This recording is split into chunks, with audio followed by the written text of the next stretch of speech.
Hi there, it's Philip with Boelter Design Co. And thank you for checking out another video and demonstration on how to watercolor featuring the Multnomah Falls in Oregon. One of my favorite places. Now sit back, grab your watercolors, grab any type of watercolor paper you got, and do a quick sketch of the Multnomah Falls and let's get to it. Now I'm just using some of my Daniel Smith watercolors, but I'm sure you can use any of the ones that you have around your house, including the brushes. I have a flat brush and some round brushes. So to begin, I wet my entire page with some water using about a 1-inch or 2-inch brush, and you can use whatever size you want for this watercolor. You can make this a big painting or a smaller painting. Here I'm just using a sketch pad from Canson. It's about a 6x8, maybe a little bit larger, maybe a little bit smaller, but it isn't that big. So to begin, I made the entire page wet, and what I wanted to do is make a wash. And for this wash, I'm using some of the burnt sienna and cadmium yellow with a touch of the permanent orange. And I'm just going over this whole area, kind of wet on wet, just to get that initial wash. But I am leaving the areas where the waterfall is going to be right there in the center. And as you do this, you want to make sure that you are kind of going wet on wet. You can leave some of the areas a little bit more toned with some darker colors. It just all depends on your preference. So as I do this, why Multnomah Falls? It's actually one of my favorite trips I think I've ever taken with my wife. We went up to Oregon last year for my birthday, and I got to check out all the sites in the Pacific Northwest. And one of the areas we wanted to check out was that drive out to Multnomah Falls and do a little bit of hiking and see some of the nature, since we don't get a lot of the pine trees here in Los Angeles. This was the perfect opportunity to check some of that really beautiful nature that the Pacific Northwest has to offer. And when we got to Multnomah Falls, the site was remarkable, but I think it was a little too crowded when we went. It was during the summertime, so there was kind of that crowd that mimicked Disneyland, where you're just a little bit overwhelmed with all the people kind of pushing around to get the best spot to see, and you kind of wish you were just the only ones there. But nevertheless, it was just one of those amazing sights to see such a beautiful waterfall. And we had done some hiking during the day, so we didn't necessarily go too far, but we just kind of walked up to this area and caught the view of that bridge. And as I say that, I'm going over the bridge with this wash as well, because I want kind of all the tones to resemble each other. And you'll see by the end of this tutorial and demonstration that, you know, it doesn't harm the bridge at all to like do this wash. And why I chose burnt sienna and cadmium yellow is I wanted to get some of that light brown tone in the background, so when we go over it with dark, like I am right now, we will have some of that lighter shades of cadmium yellow shine through, and it will look a little bit more like a dirt or, you know, wall or something like that in the background. So, and that's what we're going for. When we watercolor, you want to make sure that you're always doing a light, the lightest color first, and then layer on top of that. So as you go, you know, a wash is a very handy tool. Sometimes I wash, sometimes I don't.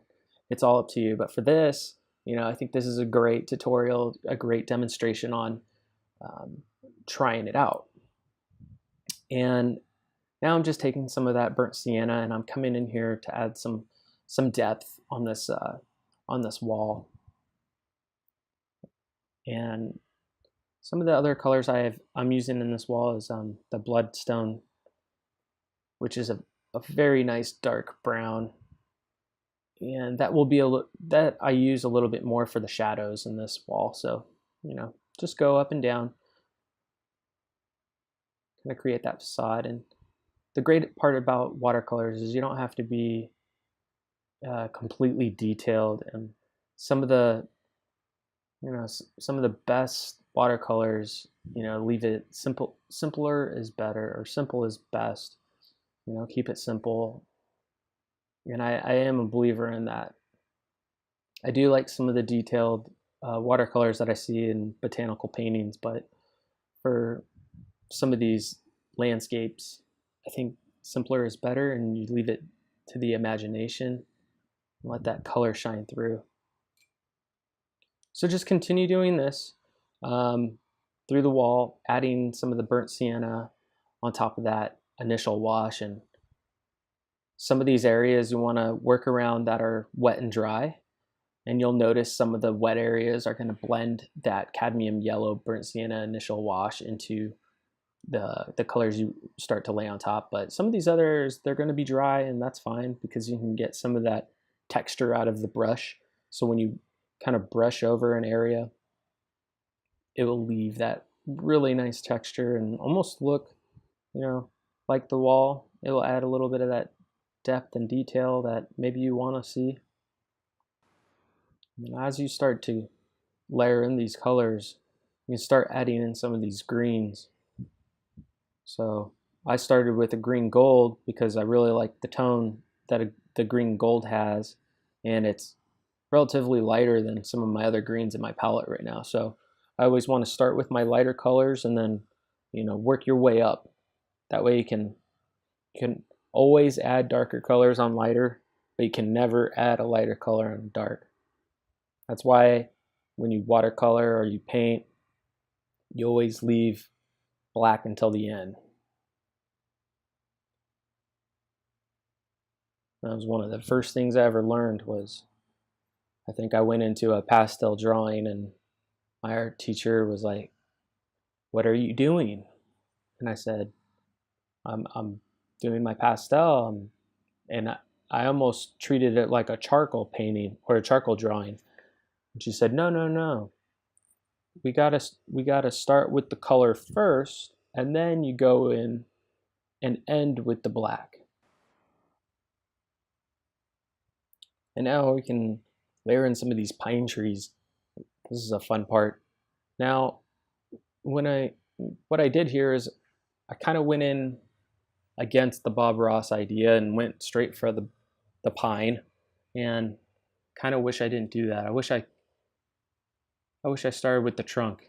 I started going in here because I got really excited about these pine trees. But either way, if you do it, you can always come back and you'll see that we'll have to go back in here and add a little bit of that trunk, but it's okay. As long as it looks like a tree, that's all we're going for.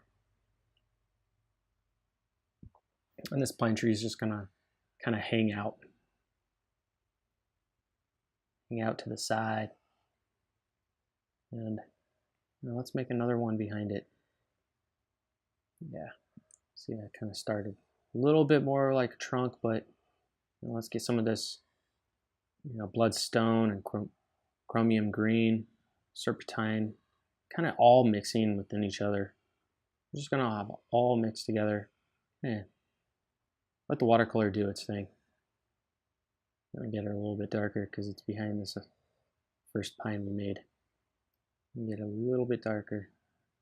I like to add in all these colors.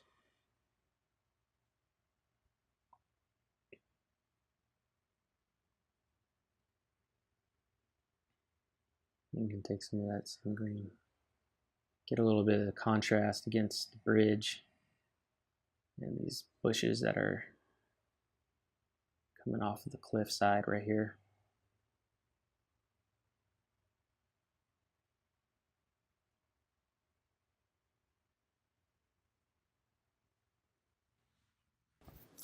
I kind of zoomed ahead here,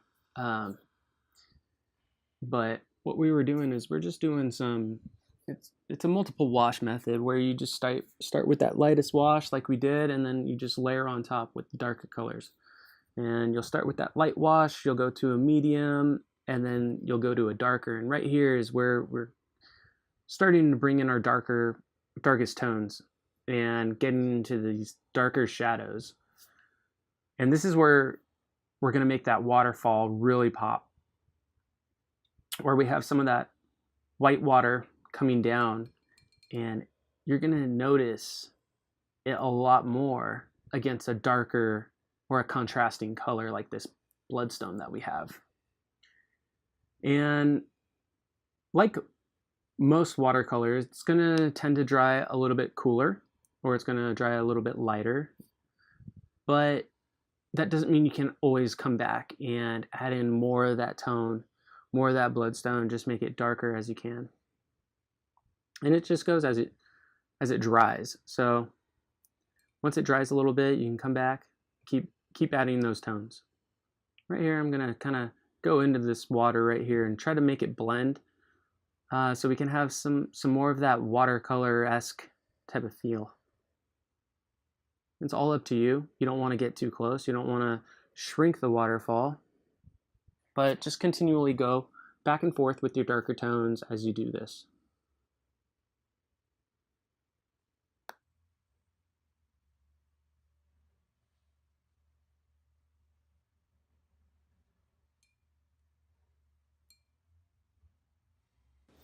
Now for another fun part, but we also have to remember we need to be really careful with this waterfall, because we're trying to keep a lot of the white from the paper, and we don't want to get it too blue.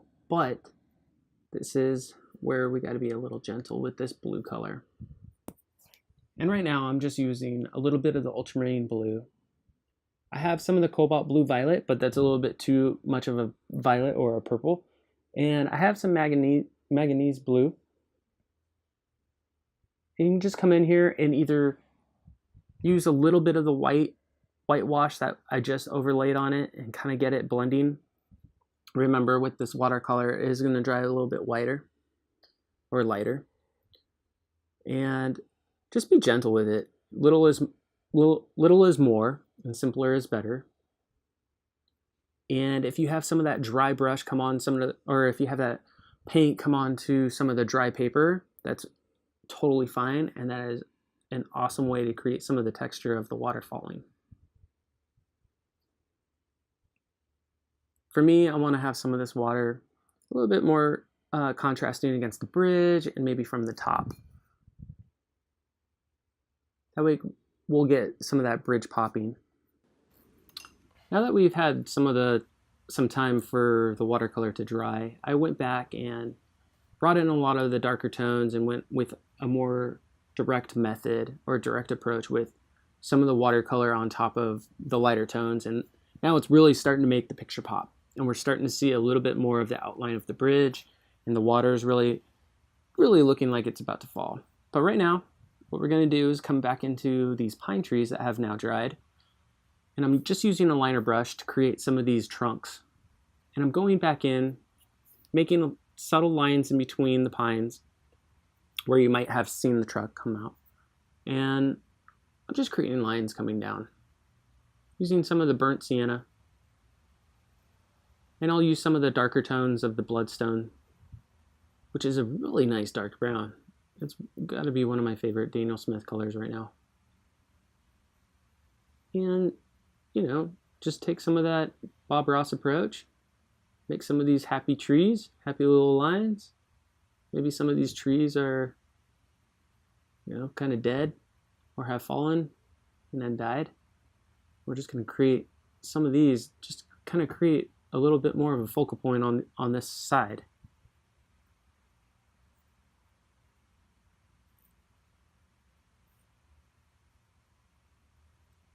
Just really subtle lines. Now that once we've done that, we can come back into this pine and add in some darker tones or darker greens to kind of make this pop a little bit more, as if light were hitting at the top and creating shadows underneath these pine trees. And I'm just using some of the brown or bloodstone and burnt sienna in with some of my greens. And like I said, I have some serpentine green that has actually a really nice brown that comes out within it, and the chromium and green gold. And you could just use any greens that you have. If you have a hooker green or anything like that, that would create a nice pine. That's perfect. And just kind of go in, layer in, and as these darker tones start to dry a little bit lighter on top of each other, you can just create more and more depth with these watercolors. And that's how you create the darker colors, is just layering on top of each other. Okay, now we're into that home stretch. We're just looking to create this bridge. And I actually have some wonderful Daniel Smith colors for this. It's a duochrome green pearl, which has some shimmer in it that really brings out the shine of the bridge. And I originally thought about using a Payne's gray for this bridge because it had some of the steel type of color to it, but I had noticed in the photo it really had a nice shimmer. And what I wanted to do is create a nice shimmer of this pearl, and I used some of the cobalt blue violet and ultramarine blue to kind of create more of like a steel color for it. But you could do whatever you want. It's your bridge. And for me, I wanted to get some of this like shimmery effect. And if you don't have that watercolor, it's okay. Just go with a Payne's gray, or maybe like a brown or something. And it's very simple. What I'm doing here is I'm just creating more layer on top of that first wash that we originally had. And it's going to have some of the tones come through that the rest of the picture has. And that's what this method is all about, is kind of creating a tonal image based on the first initial wash that you have. And you're not going to have a lot of the white come through because, well, we made that wash. And the only white that's coming through now is from the waterfall that we left white. And that's the approach with this demonstration I wanted to show. And for this bridge, it's the same method that we've been doing all along. It's just creating color on top of color to create the depth. And you're just going to contrast these and move back and forth on the bridge and leave time for the water to dry. Once the paint dries, you can add the color on top, and you can come back. If you want to let it sit and dry, if you went too wet, you can use a paper towel or a sponge. For me, I try not to use too much water, and I don't show you in this video, but I do have a paper towel cloth right next to my tray. And I always kind of dab it if I have too much water on my brush. But for this bridge, I'm pulling just the paint. I'm not putting too much water with this paint.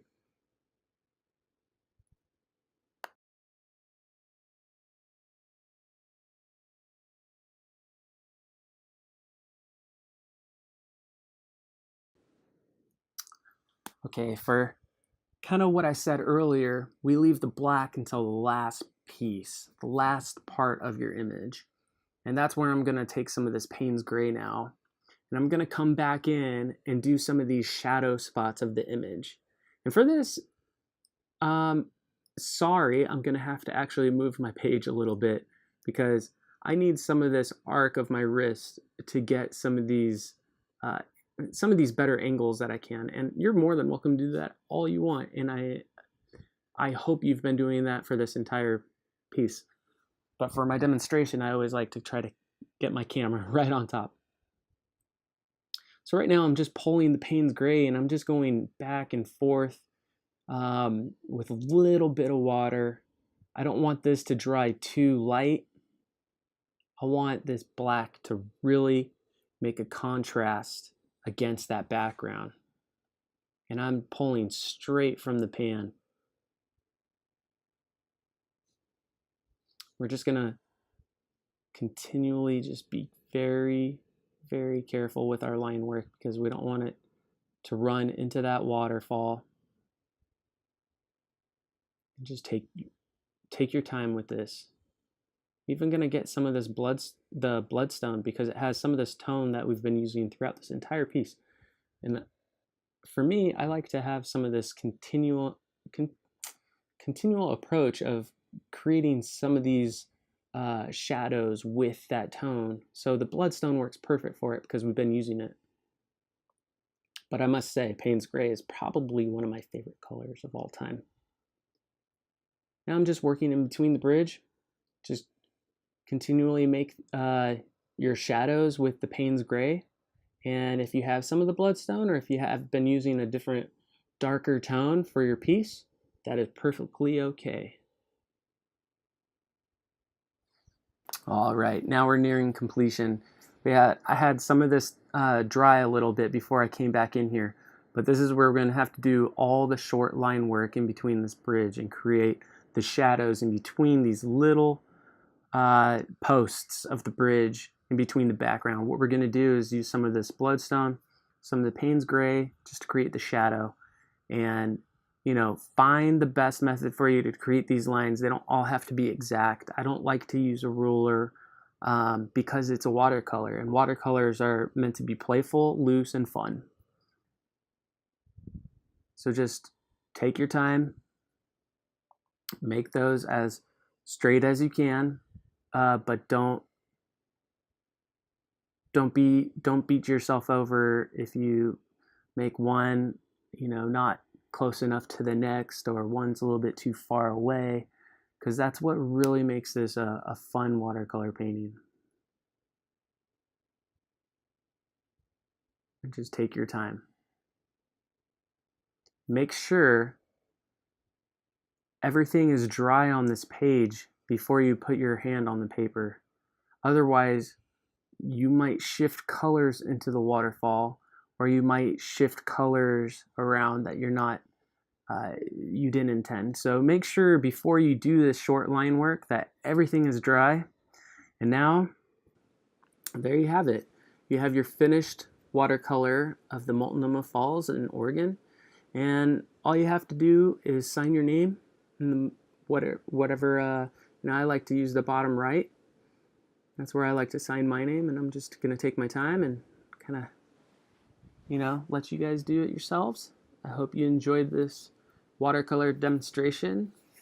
I hope you learned something new from it. And if you would like, please subscribe to my channel, comment what you found interesting in this video or what you would like to see next. And I will try and create another one as soon as I can. But for now, you can always follow me on Instagram, subscribe to my channel here, or follow me on Facebook. Till next time, thank you again for watching, and this has been another Boelter Design Co video.